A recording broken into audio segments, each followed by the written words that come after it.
Job, God overwhelmed Job with the vastness of creation. He talked about the foundations of the earth, the borders of the sea, the storehouses of snow, stars, the constellations. He talked about weather, and he talked about the cosmos. He was showing Job, there's the first Job.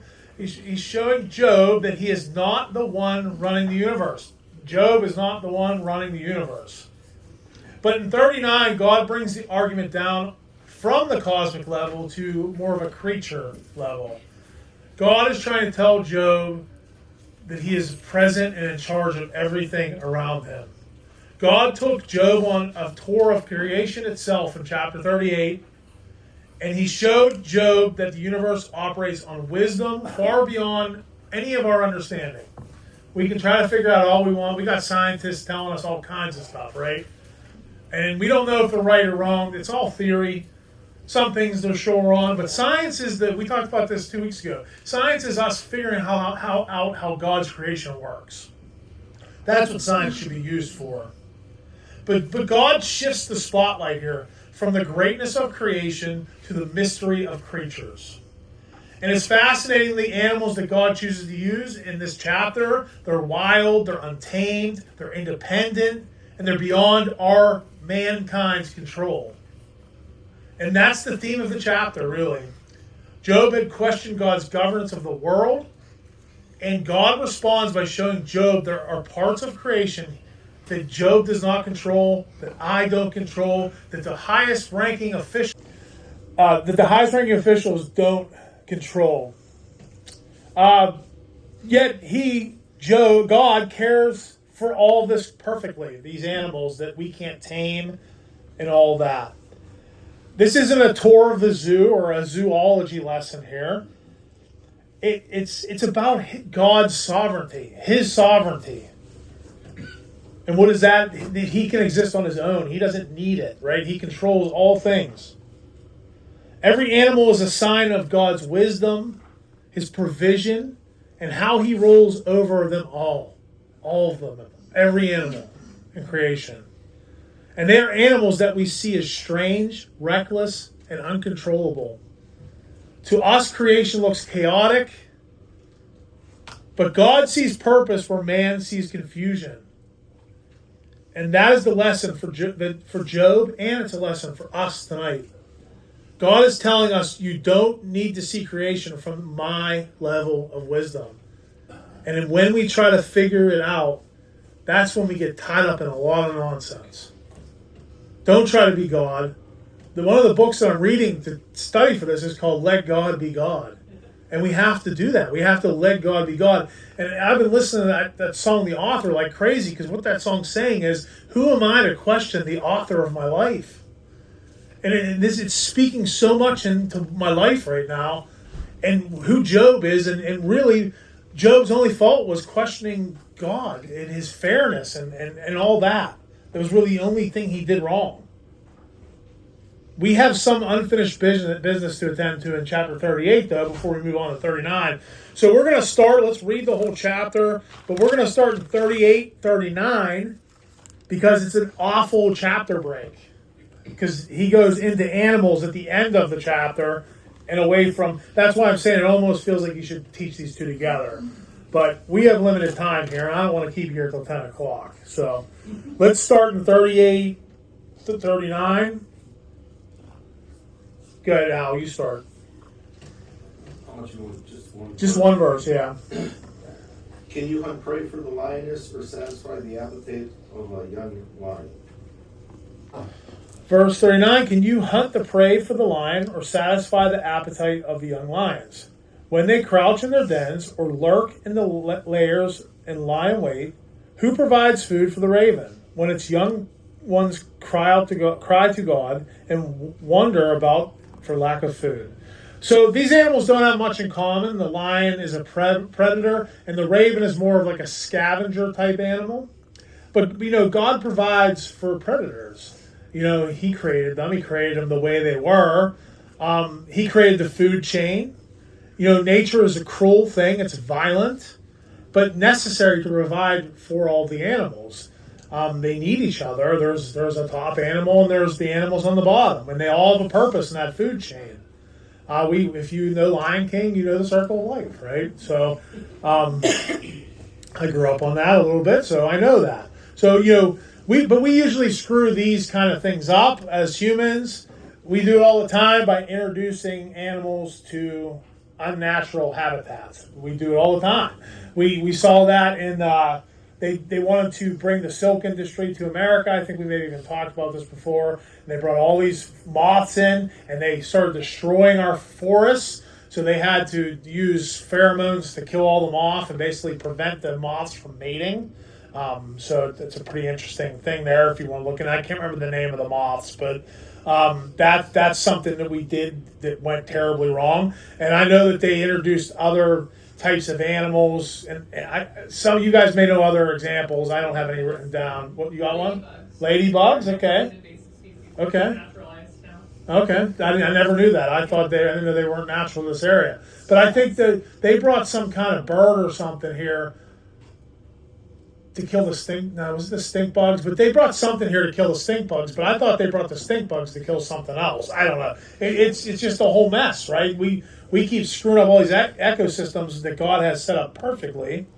The lion was one of the most feared animals in the ancient world. They used them a lot in arenas, right? We hear about them ripping people apart and things like that. I know, terrible, it's brutal. But they were a feared animal. But God speaks of feeding them almost like we do of feeding our pets. I call all my fur babies into the kitchen. Well, it's not always me. And we have them sit down and I feed them so nicely. That's the way God feeds the lions, right? For us, we're terrified of them. And we don't want... I once saw a video of a tiger jumping up and grabbing a man like he was just like nothing and taking him away. It was just like he was a weightless thing. He just grabbed and carried away. They're just powerful animals, but they're still governed by God. So Job is dealing with chaos and suffering in his life here. And God is reminding him through this that even wild animals are governed by him. The things that terrify us are governed by God also. So maybe you have chaos in your life right now. Maybe that's you. Maybe you're struggling somewhere in your life. Maybe you're terrified of what your future holds. Maybe that's something you're struggling with. Why wouldn't you think God is governing over those things in your life? If he's governing over the stars, the sky, the weather, now the mighty lion, an animal we all love. And when we go to the zoo, are the lions moving around? Are they awake? Well, he governs them. He feeds them. He takes care of them, provides for them. Why wouldn't he provide for you, your precious image bearer of him? So just keep that in mind when everything's chaos in your life and things are going wrong and you don't understand what's going on around you, like Job. God is governing all that. And that's what he's trying to show Job here. This is not a humiliation tactic, these last two chapters. That's not God's purpose here. He's just trying to reveal himself to Job as being in control of all things, so that Job sees that he is going to be taken care of. God cares for the raven also, the scavenger as well. It says here the baby ravens cry to God. And this is not to be confused with prayerful crying like we do. When we cry to God, it's a prayerful cry. But they cry to God and God feeds them. But it shows us how all depend on their Creator. Not just us as humans, but all the animals know who their Creator is and they depend on him to take care of him. Jesus mentions the ravens in Luke 12, verse 24. Jesus says this about ravens specifically. Consider the ravens, for they neither sow nor reap, which have neither storehouses nor barn, and God feeds them. Of how much more value are you than the birds? So how much more valuable are you than the birds? I think we know, right? I hope you know how much more valuable you are than the bird. But that's what God's trying to impress upon you here. And the raven was an unclean animal in the Mosaic law. I don't think they could even touch them. But God still feeds them. They're not considered unclean, but God still provides and takes care of unclean animals to men. That says something about God's provision. So if you feel unclean and dirty and gross, because you're living in sin, or you're just struggling in an old sin, or these new sins keep popping up in your life, God's going to provide for you even whenever you're filthy and unclean and dirty. He just wants you to come and just into his fold and just be provided for. Job feels forgotten and overlooked. That's his biggest struggle. And maybe you're here tonight and you feel that way. Forgotten, overlooked. And if you feel that, I feel your pain. I've felt that way most of my life, everywhere I've ever been. I feel like I'm overlooked, I'm forgotten. But God is saying nothing dependent on me is beyond my sight. So if you're dependent on God, then you're in his sights. You may not hear from him every day. He may not send you a sign every day, but his sight is on you. And he's maybe letting you struggle a little bit so you'll grow. Me and Cindy say this a lot. We went through a lot in our separation, in our time, our dark times, we call them. But we wouldn't change any of it because we wouldn't be who we are today without it. And God had his sight on us, and we really weren't even really dependent on God at that point. But his sight never left us.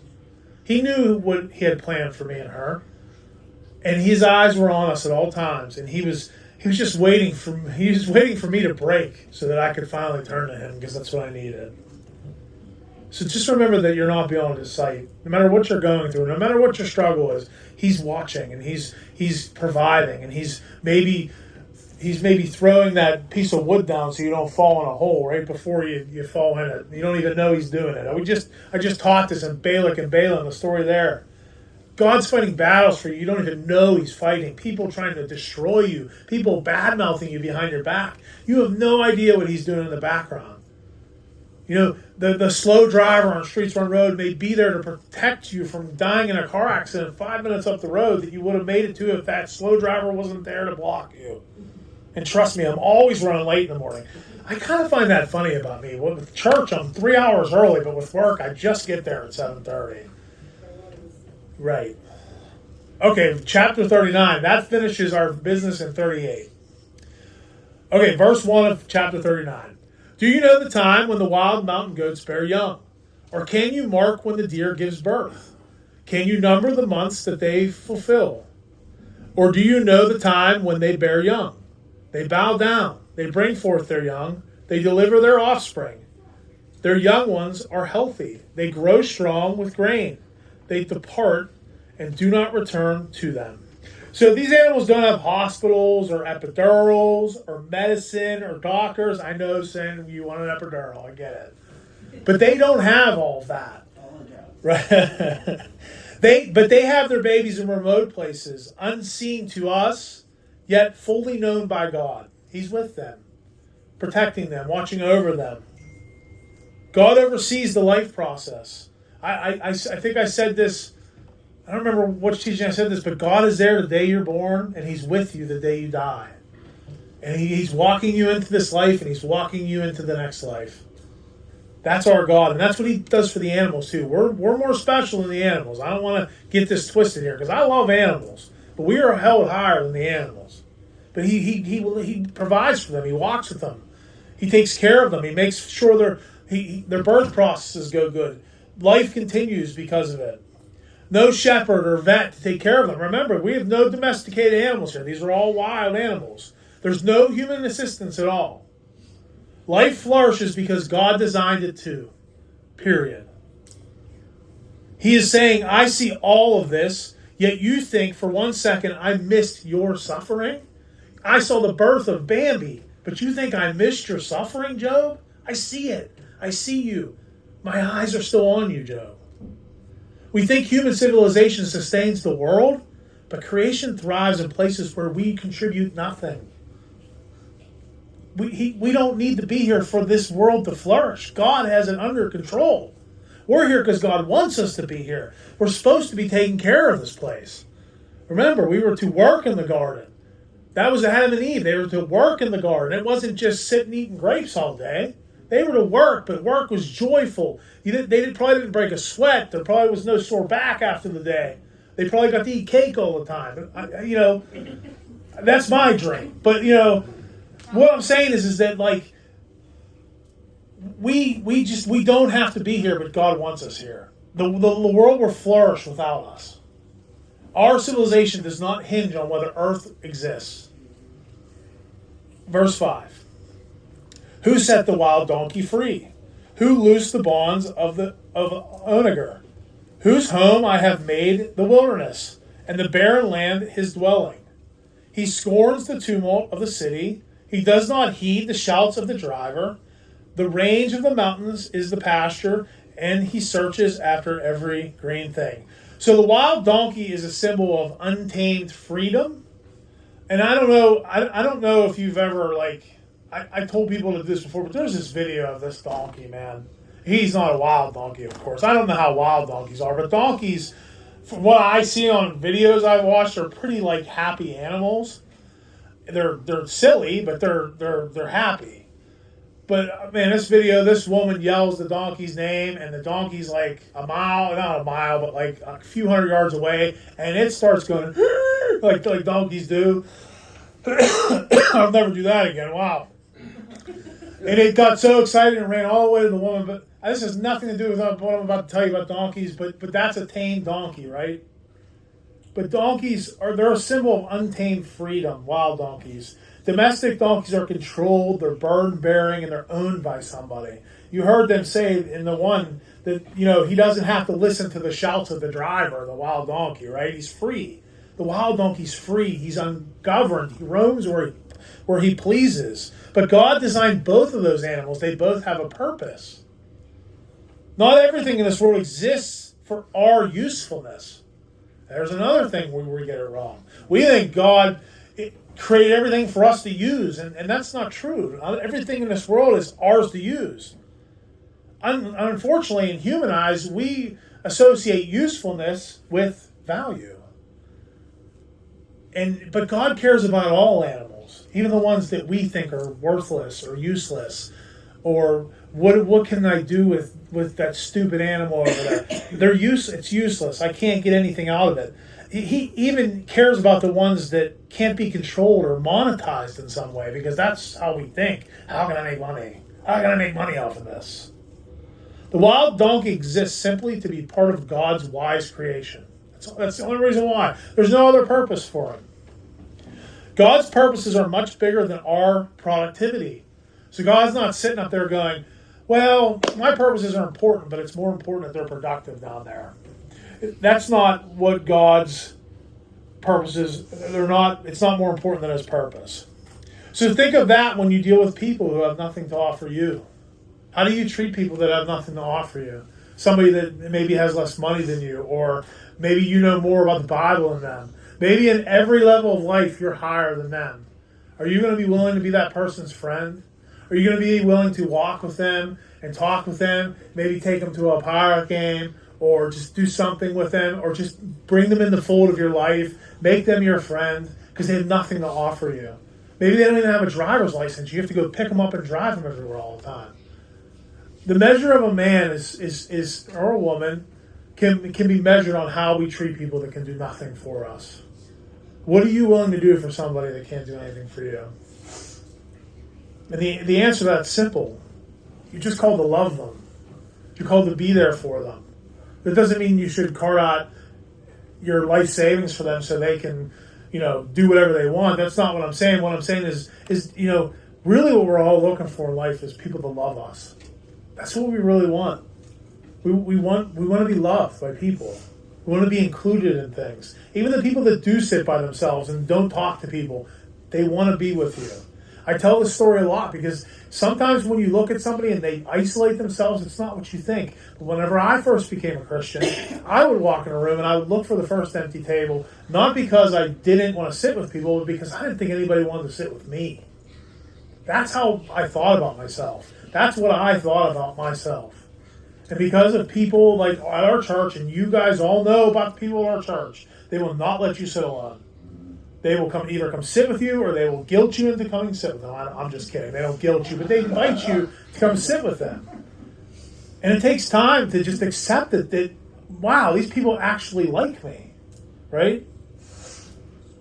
So remember that for somebody. Don't when somebody new walks into the church, maybe they're not dressed very well. You don't know. I'll never forget. I worked at Bank of Its Seafoods when I was in my early 20s. it was a seafood strip in the strip district, seafood market. And I'll never. There's this guy who's coming. He'd be dirty, hands covered in black stuff, hair all over the place. He looked like he came straight out of a garbage can. And we would all look at him like, "Wow, look at this guy." And the one lady goes, "That guy's a millionaire." And I'm like, "Get out of here." Well, he just didn't care. Like he had a business and he was working and he had all this he had all this money, and you would have never thought it by looking at him, right? So it's very easy for us to look at a person and try to judge them by their appearance, because that's what men do. God looks at the heart, we look at the outside, and that's just our natural instinct. So don't judge a book by its cover. And there's a pastor that once said, if a bum comes in and he smells bad and you can't deal with the smell, then maybe God can't use you, because God can deal with that. He needs you to be able to deal with that. I actually know a guy that I used to do stuff for, and his feet smelled so bad you could smell it through his shoes. And I would drive in the car with him, and I would just want to gag the whole time. But I dealt with it because he probably didn't even know, So I went on and got him new shoes. That was the solution. And then I came to find out he was special needs. I came to find out he was getting showers with his socks on. He had an issue with his feet. So obviously something was wrong. So you just kind of deal with it, right? Because you want to love people where they're at. Verse 9. Will the wild ox be willing to serve you? Will he bed by your manger?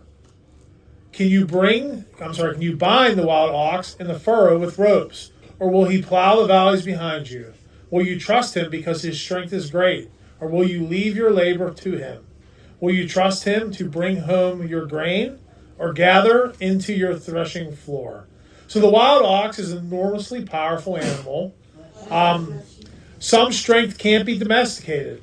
It just can't be. Try to domesticate an elephant. Let me know how that goes for you. I mean, they do, but I mean, Job can't harness it, and neither can we. We can't harness wild animals like this. God is asking about the ox. Can you trust it? Can you make it work for you? Can you depend on it? And the answer is no. It'll probably run you over, step on you, and trample you. We can't control this wild power in front of us. Our human authority is very limited. We think because we control other people, or we're the big boss at work, we're a big shot, we're all this and that. That's great and dandy, but go out in the jungle and see who's the boss there. It's not, because it may not be with you if you don't have a gun or something like that. Our authority is very limited. But Job can't control one animal, but has been questioning the governance of the universe by God. He can't even control this ox, but he has enough to challenge God's control of the universe. God isn't trying to humiliate Job here. I said this earlier. That's not the goal of these chapters. He's trying to veer him back on course from his wrong thinking, almost like a recalibration. That's what he's trying to do with Job. Job's twisted. He's broken. He's probably mentally exhausted. I mean, how can you blame the guy? 10 kids. Everything he ever had in his life is gone. I don't believe him and his wife are in bad terms. We went through that very early in the study. I think that he loves his wife very much. But we need to realize that that's what God is doing here. He's trying to get Job back on course. Verse 13. The wings of the ostrich wave proudly, but are her wings and pinions like the kindly storks? For she leaves her egg on the ground and warms them in the dust. She forgets that the foot may crush them, or that the wild beast may break them. She treats her young harshly, as though they were not hers. Her labor is in vain, without concern, because God deprived her of wisdom, and did not endow her with understanding.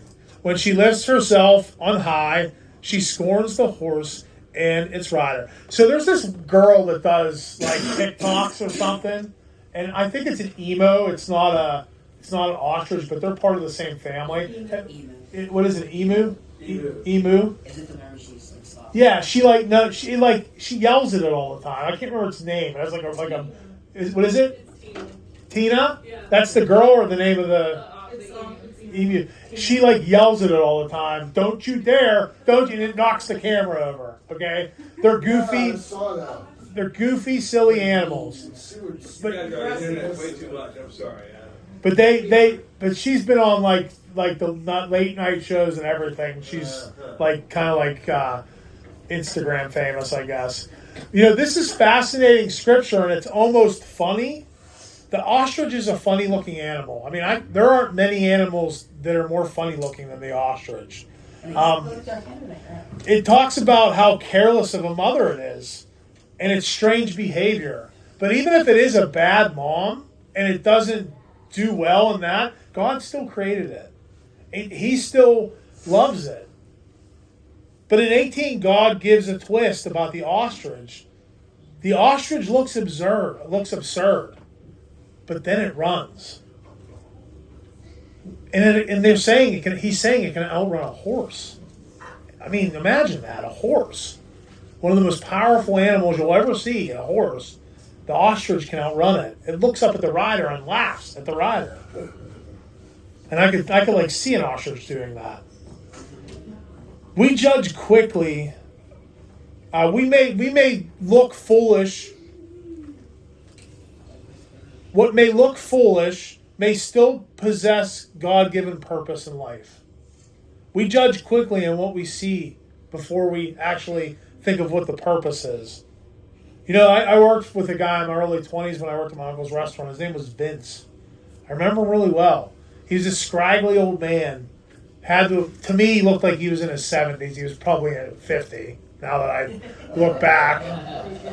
You know, but he's this older guy. I was 20 years old, just a kid, you know. And this old guy named Vince, he was a dishwasher, just like me at the restaurant. And I said something rude about him to him. Like, maybe I was joking with him, but I said something kind of like, you know, you're here doing this. And he looked at me and he went, what, you think I'm just some kind of bum or something?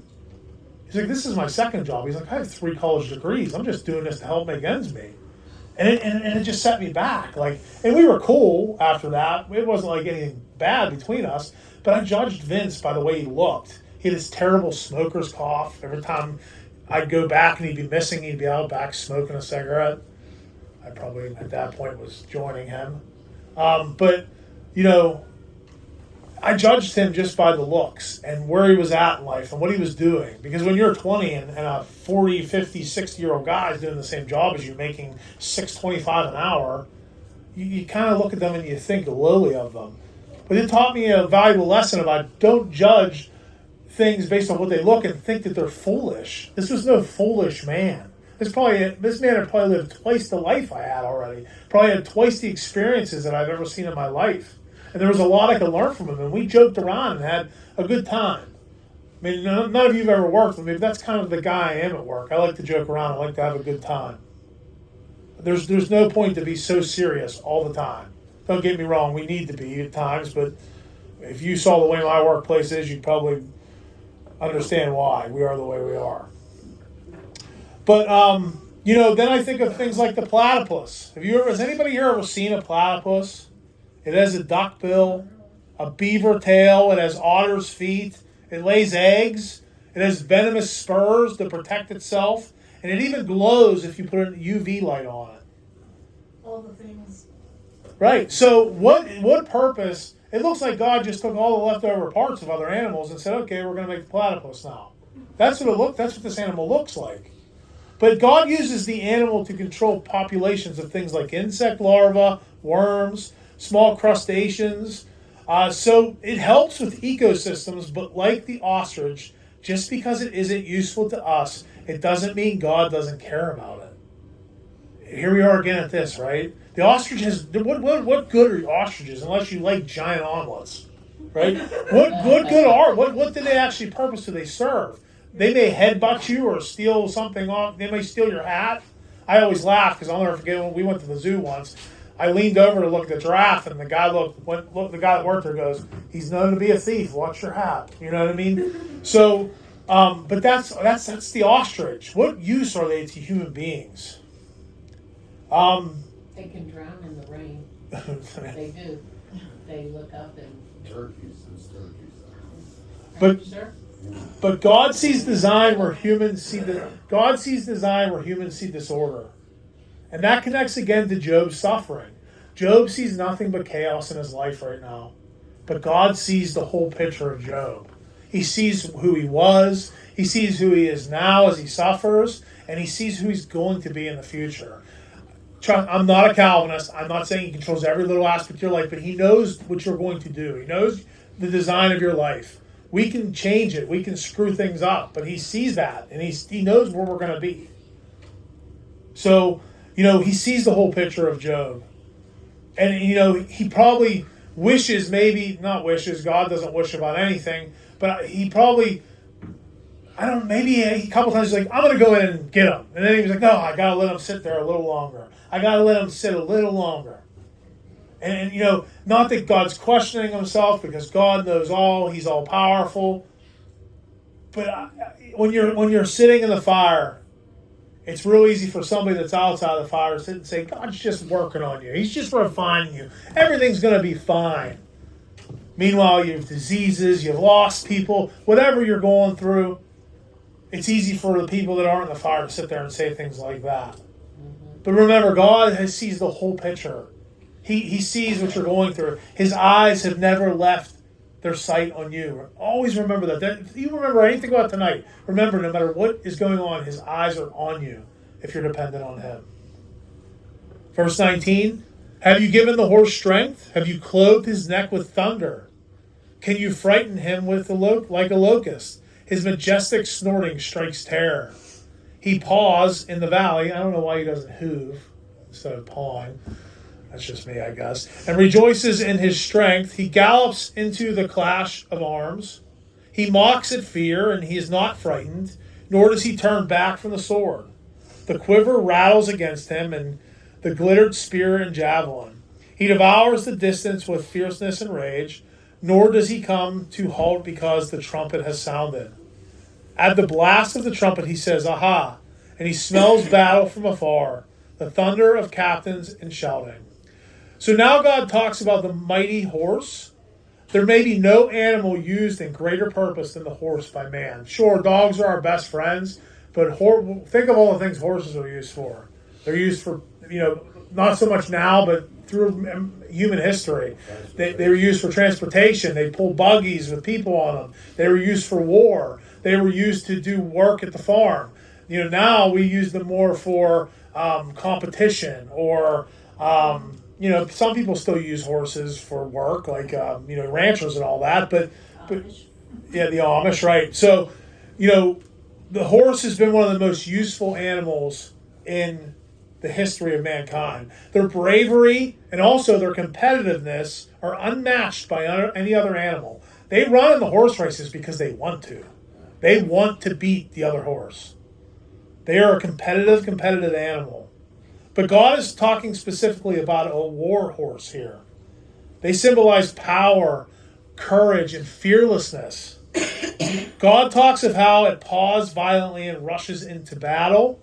It laughs at fear and will even charge into a wall of spears if it must. You see it all the time in every movie you watch about war. The horses all run right into the wall of spears. All the riders fly off. And, we see it in every movie. That's the bravery of the horse. It's not stupidity, it's brave as it goes in. There's a fine line there between bravery and stupidity. Has anybody ever heard a Polish joke before? Do you know where that Polish jokes actually come from? Does anybody know? Okay, so So in World War II, the Germans rolled up on a Polish city. If somebody wants to, this is real. This is a real story. Can't remember the name of the city. They roll up on a city. And they basically said, they were afraid they were going to wipe the whole village out. So all the men jumped on horses and they charged the tanks so that the other people could get away. And that's where the Polish jokes come from, because they said, look at these stupid Polacks as they charge us on horseback. But in reality, they were brave men who were saving their friends from death, from the German Nazis. That's all I had. So there's a thin line between bravery and stupidity, and that's where Polish jokes come from. I wish I knew the name of the city, but this is totally off the hip here.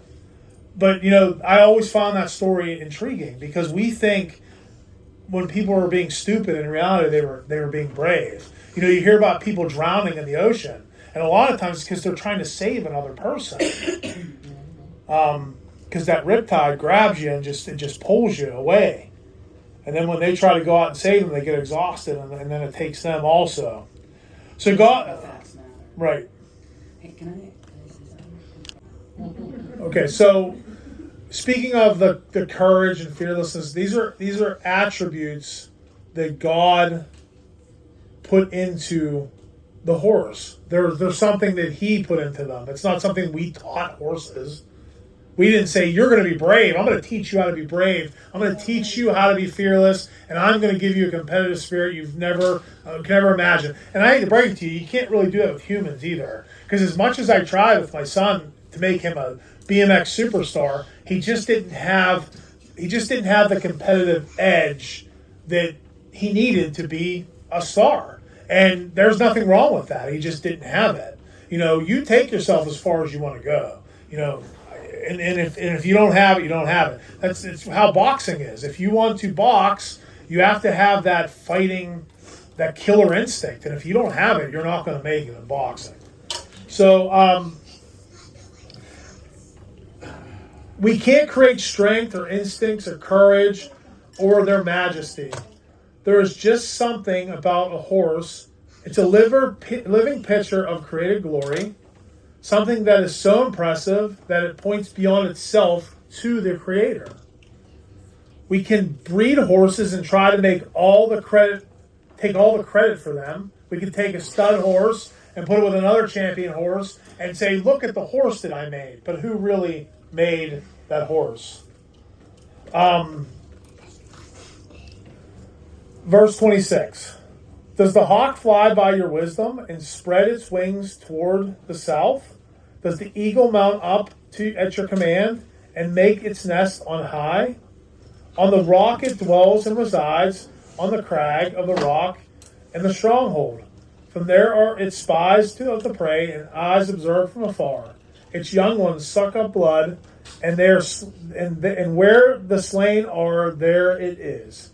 So God starts off the last section by talking about the migration cycle of birds, an instinct that God put in them. It's embedded in them. This isn't something that was learned. It was embedded inside of them. And we see this all through creation. It's more than just in birds. The monarch butterfly, multiple generations migrate thousands of miles to the same forest in Mexico, some arriving that have never even been there before. But somehow they know where to go. Who put it in there? The spider. Think of the spider. Do you think every spider went to engineer school to learn how to build their webs? And they have different styles of webs that they build. Different spiders build different kinds of webs. They didn't go to engineering school, like I said. They just are. It's just embedded in the way that they're made. The sea turtle, I always use this example. When the sea turtle hatches on the beach, there's no mother there. So it hatches and it knows to go to the sea, and then it swims to where it needs to go. It could very easily go the other way, but it knows better to go to the ocean, where it belongs. Well, that's the uniqueness of us in creation. And we're created in God's image to have the ability to make decisions and things. And everything else is not created in God's image. He created them to be what they are. Dog, the dog, horse, the horse. But back to the eagle, I kind of got off course myself there. We could look at 1,000 instincts in animals through all of creation. They all have instincts of some sort, things that nobody could have possibly taught them, things that God put in them. The eagle nests high, has vision like no other animal. It's a precise hunter, and it survives in dangerous heights. They operate in elevated realms that are far from our reach.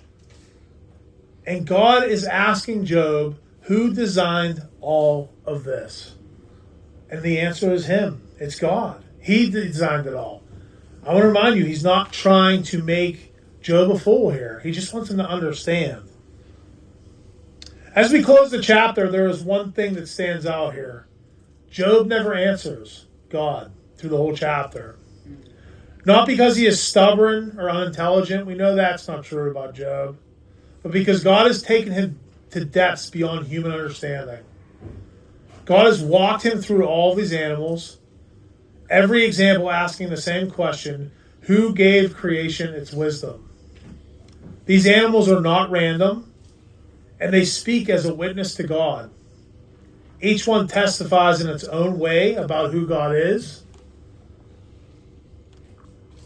That life is sustained by divine wisdom. All life is sustained by divine wisdom. He implants their instincts that only can point to him and him alone. And creation functions through order. God's not sitting in heaven saying, let the Spirit lead, folks. We need to have a plan. And then we let the Spirit lead when things need to be detoured or changed. That's what we're called to do. To not have a plan all the time is chaos. And if you're a leader and you don't have a plan, you're just making everything harder on the people underneath you. Yeah. But God's order is far beyond human control. Often, just like Job, we think the thing we are going through is the biggest mystery in the world. But God reveals something bigger. In a universe filled with mysteries, the lion knows how to hunt, the raven cries for food, the horse rushes into battle, the eagle sees from impossible heights, and none of these were taught to them by man. We taught none of these animals these things. God is dismantling the illusion that our understanding is sufficient to judge divine governance, his divine governance. Our understanding is not enough. He knows better than you. He knows better than me. That's what the chapter is truly about. We ask and say things like, this makes no sense. What is the purpose in this, God? This situation is absolute chaos in my life. But this chapter should show us that God's wisdom is happening all around us, but beyond our sight. Just like Balak and Balaam, he's doing things that we can't even imagine, we can't even think. He's fighting battles. And he's just calling you to be faithful in all of that. This is the God of nature that we experience in this chapter. And next time we get together, we'll be looking at the nature of God. Right? You get that? God of nature, and the next chapter is the nature of God. So how he is, right? Who he is. So we won't meet again until July 3rd, I think it is. Because we have VBS in 2 weeks. So